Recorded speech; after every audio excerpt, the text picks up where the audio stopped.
Le festival unique a été associé à une étude qui montrait, entre autres, que seuls 10% des Français à ce stade estiment vivre dans un pays où chacun et chacune a réellement sa chance et que 57% ne croient plus en la méritocratie. Abdelali El-Badawi, est-ce que c'est un constat que vous voyez sur le terrain, que vous observez sur le terrain des associations que vous portez? Et est-ce que vous pouvez en exposer également l'activité rapidement?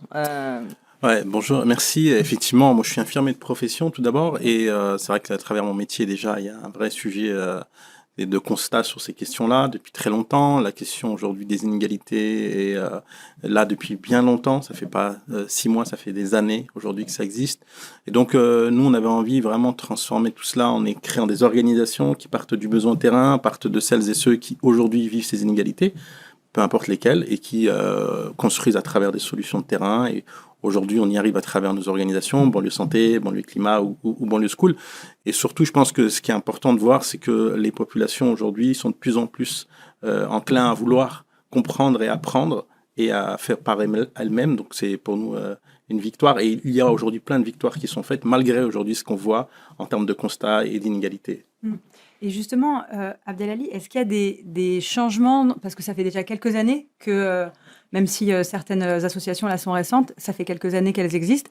Est-ce que on voit un manque peut-être de dynamisme, par exemple en 2025 ou en 2024, ou est-ce que les employeurs, les acteurs sur le terrain, ils continuent à être investis sur les questions de santé, les questions de climat?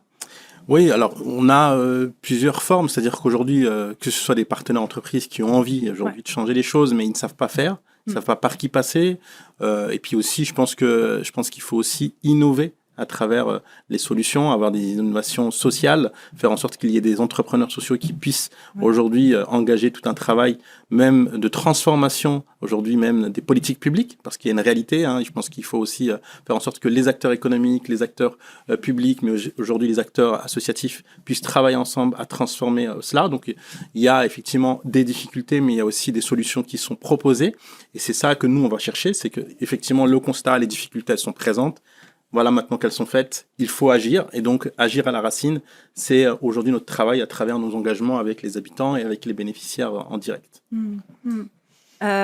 En parallèle de tout ce contexte, il y a l'arrivée de Donald Trump à la présidence des États-Unis, qui a été un tremblement de terre pour toutes les politiques diversité et inclusion. Bon, si on se concentre uniquement là-dessus, c'est une activité, une arrivée qui a donc aussi favorisé un discours masculiniste qui a été très débridé à la ville d'ailleurs comme au travail. Est-ce que vous en observez, Florian Volt, les effets en France, notamment au travail, et sous quelle forme? Alors non seulement évidemment de ce discours qui s'est débridé, mais aussi évidemment des reliquats qui existaient en France et qui précédaient l'arrivée de Donald Trump. Oui, merci pour cette question. C'est vrai que le retour de Donald Trump au pouvoir aux États-Unis a provoqué une nouvelle onde de choc qu'on a ressentie jusqu'ici en France, que ce soit avec cette peur du backlash, cette remise en question, l'éclatement des politiques DEI et cette libération quand même d'un discours masculiniste qu'on sent, qu'on peut voir, qu'on observe notamment dans nos moyens de communication, dans nos réseaux sociaux. À la Fondation des femmes, on est très attentive et très à l'écoute. On essaye de mesurer justement l'effet de ce backlash. On sait à quel point le premier mandat de Donald Trump a été dommageable pour les droits des femmes, parce que c'est quand même à lui et à son élection et à tout ce qu'il a fait qu'on lui doit le retour en arrière sur le droit à l'avortement. Droit à l'avortement qui est quand même... qui ouvre et à libérer des possibilités en matière de remise en question des droits des femmes. S'agissant des entreprises, cette frilosité, on la sent, on peut la mesurer, notamment, il y a eu, vous vous rappelez certainement de cette lettre de l'ambassade américaine aux entreprises demandant de s'aligner sur le recul et sur les politiques de DEI aux entreprises françaises. Et à cette occasion, avec la Fondation des femmes et plein d'autres organisations, et notamment la FMD, on a lancé cette pétition pour dire nos valeurs, nous y tenons, pour inviter les entreprises et les salariés des entreprises à défendre ces politiques de diversité et d'égalité, parce qu'on sait qu'elles sont bénéfiques pour la société. Et ce qu'on a pu voir à la Fondation, on a pu quand même mesurer cette frilosité puisque on a reçu 8000 signatures. Alors, c'est 8000 personnes qui s'engagent, mais par rapport à ce qu'on peut faire d'habitude, alors même qu'on avait quasiment une vingtaine d'organisations, de réseaux professionnels, d'associations, de syndicats engagés sur les pétitions, c'est assez...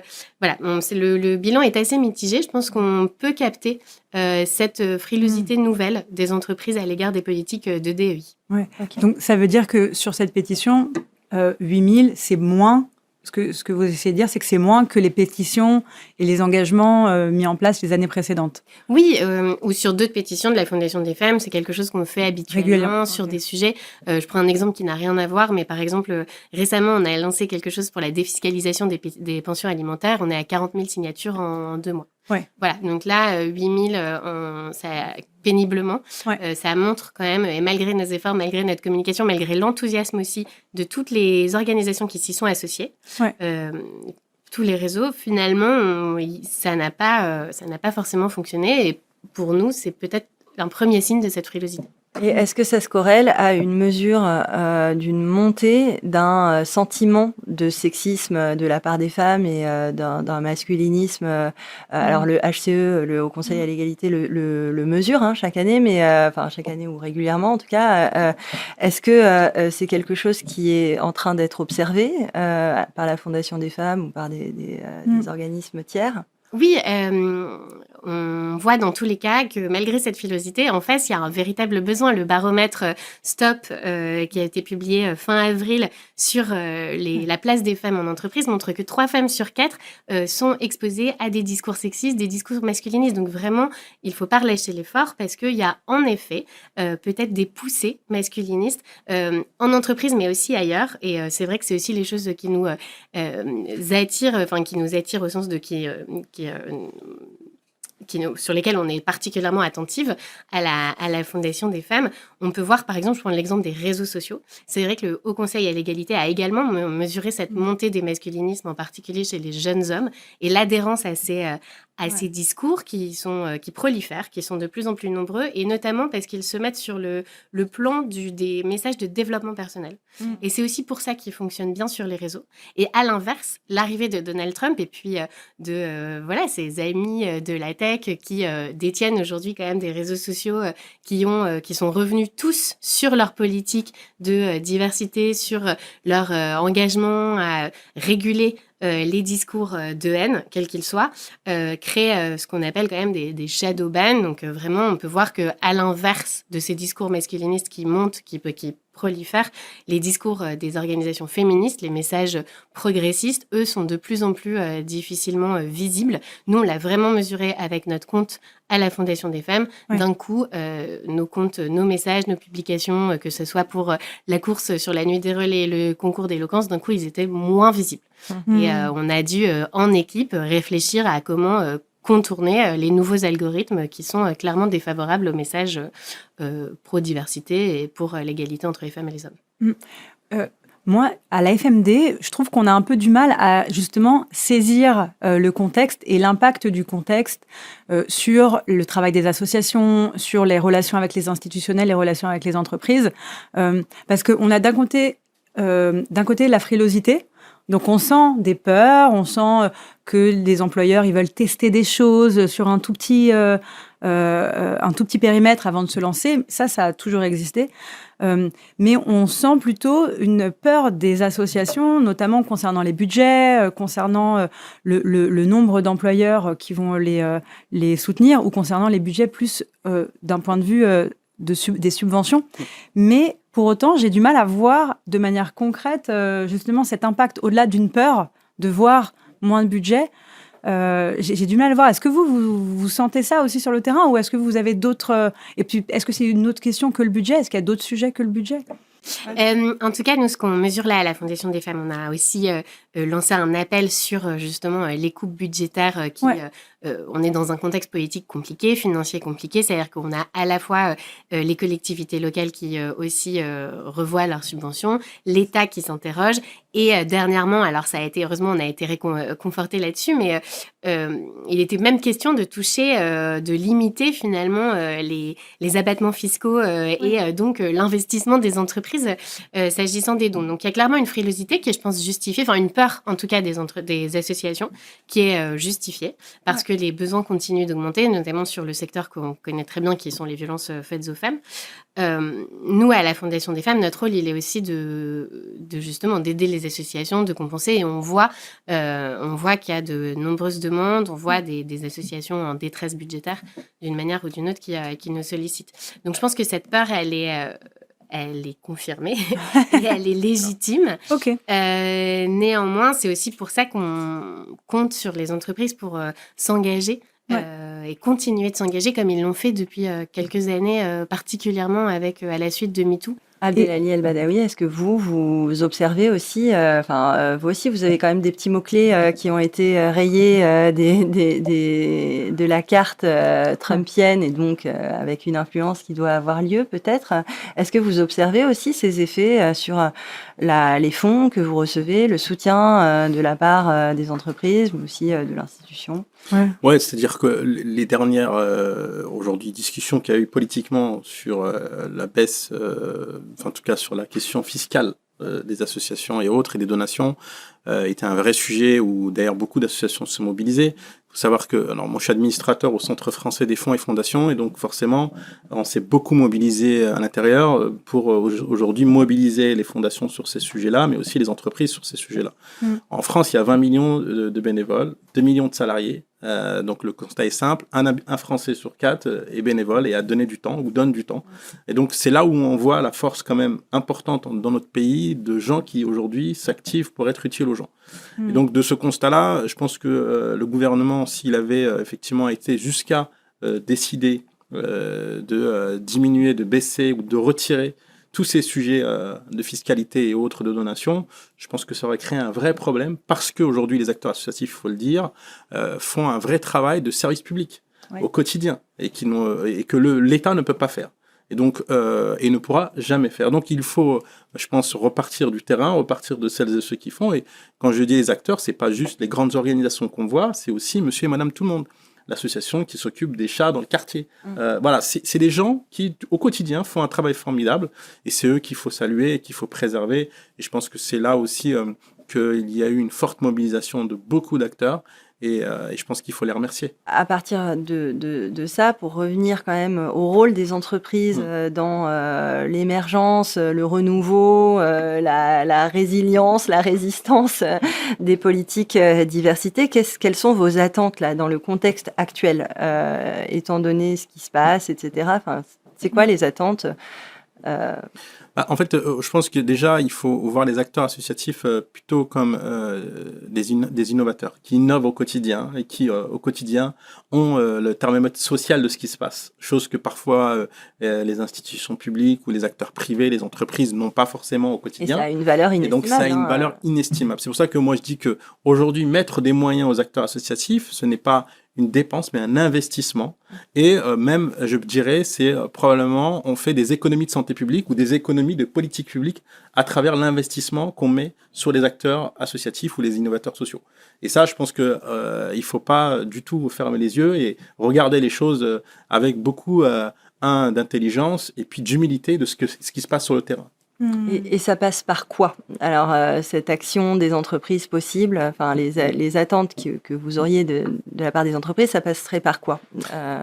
Je pense qu'il ne faut pas... nous, ce qu'on invite aussi ces entreprises à ne pas lâcher la barre du cap, enfin, ne pas lâcher le cap qu'elles sont beaucoup à s'être fixées pour plus de diversité, plus d'égalité en entreprise. Il y a de nombreuses études qui le montrent, je crois que c'est notamment une étude de Women's Forum qui montre que les entreprises qui investissent plus dans l'égalité, dans les politiques d'égalité sont plus résilientes, elles sont plus résistantes. Et donc, s'il leur fallait un argument économique de plus, le voilà. En tout cas, à la fois ne pas lâcher, maintenir parce que vraiment on a tous et toutes à y gagner, Et il faut continuer aussi à innover, à penser la vie de leurs salariés, de leurs salariés EES dans leur globalité. C'est vrai qu'avec nous, on a un observatoire de l'émancipation économique des femmes à la Fondation des femmes qu'on anime avec le Crédit municipal de Paris, qui publie des études régulièrement et qui permet de mesurer, de montrer aussi que lorsque les entreprises s'investissent, qu'elles mettent en place des politiques spécifiques, je pense par exemple au Parental Act ou à des mesures pour corriger ou apporter plus d'égalité dans l'entreprise, ça fonctionne et les salariés sont plus heureux et plus heureuses aussi. En tout cas, voilà, on les invite aussi à continuer parce que il y a aussi encore des marges de progression sur certains sujets. On a publié une note récemment sur la question des femmes seniors et de leur carrière. Elle a été rédigée par Laetitia Vito. Rédigée par Laetitia Vito, qui montre en fait que vraiment entre 45 et 65 ans, la carrière des femmes stagne pour toute une série de facteurs et leur pouvoir économique aussi vraiment décroît, en tout cas par rapport aux hommes. Oui, c'est 157 245 € Exactement. qu'elles perdent par rapport à leurs camarades masculins. C'est quand même considérable. On a fait ce calcul aussi pour attirer l'attention où on a pris 2 trajectoires, la trajectoire d'un homme et la trajectoire d'une femme, en se basant sur les chiffres de l'INSEE, qui montrent qu'en fait, du simple fait d'être une femme, entre ses 40 et 60 ans, une femme, à chaque fois qu'elle souffle une bougie, elle perd 7 000 € de pouvoir économique par rapport aux hommes. Et sur 20 ans, ça fait 157 000 € d'opportunités perdues du simple fait, entre guillemets, d'être une femme. Et le thème de notre émission aujourd'hui, c'est le renouveau. Et vous avez commencé à parler d'innovation. Et moi, je voudrais qu'on rentre un peu plus dans le détail et dans des choses plus concrètes. Je vois au quotidien des employeurs qui essayent justement d'innover, de trouver des nouvelles formes d'engagement.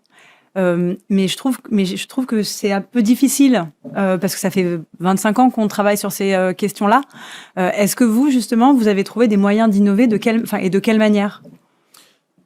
Nous, on essaie de faire corréler la question du bien commun et du droit commun. C'est-à-dire qu'aujourd'hui, il y a plein de publics qui n'ont pas accès à la question du droit commun et qui pourraient en bénéficier pour pouvoir faire en sorte que ces publics-là, hommes ou femmes, puissent aujourd'hui être un peu plus autonomes. Je crois qu'il y a un chiffre qui dit qu'aujourd'hui, une femme qui divorce, elle perd près de 70% finalement de ses moyens financiers, de sa capacité financière, etc., etc. Donc, c'est là où on voit qu'aujourd'hui, il y a un vrai delta, c'est qu'on a de plus en plus de familles monoparentales, et la plupart des familles monoparentales sont des femmes. Et donc, il y a un vrai sujet aussi à aller voir ces publics-là, faire en sorte de les mobiliser, de leur donner les moyens, les outils. Et donc, ça se concrétise par des actions terrain qu'on a mis en place à travers différents programmes. Et un des programmes phares qu'on a mis en place s'appelle Ambassadrice Santé. Pourquoi Ambassadrice Santé ? Parce que, les femmes sont en première ligne des inégalités sociales. Elles portent souvent le poids de la vie. Elles portent la vie pour certaines. Et puis, elles sont la résolution aux inégalités sociales. Et donc, depuis 2 ans et demi, on a monté tout un programme avec le soutien des agences régionales de santé, du ministère de la Santé et d'autres instances d'État, mais aussi des instances privées, à monter un programme de santé publique qui dure entre 4 et 8, 9 mois pour ces femmes où parfois on a essentiellement des femmes qui n'ont jamais travaillé de leur vie, qui rentrent dans ce processus de formation et par la suite elles deviennent ambassadrices santé et elles vont faire en sorte de faire passer des messages de santé publique. À d'autres femmes. À d'autres femmes, mais pas que. La porte d'entrée sont les femmes, la porte de sortie sont les enfants, la famille de manière globale, parfois famille, grands-parents, parents, etc., etc. Donc, et elles sont rémunérées. Donc aussi, on ne voulait pas entrer dans un schéma où l'action sociale, c'est appauvrir les gens. Alors que nous, l'action sociale, c'est vraiment de faire en sorte qu'elles aient un pouvoir d'agir. Elles se sentent aussi dans l'espace public. C'est reprendre l'espace public qui leur appartient et aussi agir en conséquence pour leur propre santé et aussi la santé, finalement, des habitants, parce qu'on le voit aujourd'hui à travers la question des inégalités sociales en santé. Il y a de moins en moins de professionnels de santé, il y a de plus en plus de personnes malades. Et donc, il faut trouver le moyen d'avoir aujourd'hui des personnes qui arrivent à faire en sorte que les habitants les plus vulnérables aient accès à la santé, en tout cas au message de santé publique. Ok, donc une des manières de renouveler, c'est finalement de croiser des sujets. Moi, là, ce que j'entends, ce qu'on voit de plus en plus, c'est qu'on ne traite pas seulement de l'égalité femmes-hommes, mais on va traiter de la santé, enfin de l'égalité femmes-hommes, mais dans la santé. On ne va pas seulement traiter des violences sexistes et sexuelles, on va le traiter dans un cadre ou dans un contexte spécifique. Je fais le lien avec, par exemple, banlieue climat, où là, on fait le lien entre des questions environnementales et des questions sociales, en fait. Tout à fait. Donc, on est plus sur des questions, pas que de l'intersectionnel, mais aussi des croisements, des sujets qui se traversent. Et pour vous, à la Fondation des femmes, l'innovation, elle passe par quoi? Alors, je voulais juste réagir Ouais. sur, parce que, enfin, aussi à ce que vous venez de dire sur l'intersectionnalité ou la prise des sujets dans leur globalité. Nous, on peut voir à quel point on manque de réflexes genre sur les données, à quel point on manque de données genrées sur tous les sujets qu'on essaye qu'on étudie. Et en tout cas, ce qu'on peut voir dans ce que vous dites sur les ambassadrices de l'égalité, et ça résonne vraiment avec les sujets qu'on travaille aussi, c'est que souvent on voit que les femmes, elles sont la variable d'ajustement des politiques publiques, du manque de places en crèche. Il y a 230 000 familles qui n'ont pas de place en crèche. On a choisi, je parle des aidantes, on a choisi de faire un virage domiciliaire, c'est-à-dire permettre aux personnes âgées et dépendantes de rester chez elles. On manque complètement de personnes pour le faire, donc ce sont les femmes qui assurent ces rôles-là. Et ce qu'on invite à faire aux employeurs, mais globalement à la société et aussi au pouvoir public dans nos travaux, c'est de repenser la globalité. Je ne sais pas si c'est de l'innovation, mais en tout cas, penser les femmes, arrêter de penser les choses en silo, comme s'il y avait l'égalité professionnelle d'une part, la lutte contre les violences d'autre part, la santé des femmes de troisième part. Ce qu'on voit, c'est qu'en fait, les femmes, il y a des choses sur leur parcours de vie, il y a des inégalités qu'elles rencontrent au cours de leur parcours de vie, on invite vraiment les employeurs à prendre en compte. C'est-à-dire que certes, il peut y avoir un écart salarial de 24%, mais le plus grand écart salarial, il est au sein des couples. Il faut penser que ce sont les mêmes femmes qui sont aidantes, qui sont discriminées parce qu'elles vont être mères, qui sont susceptibles d'être victimes de violences conjugales. Et on n'a pas forcément...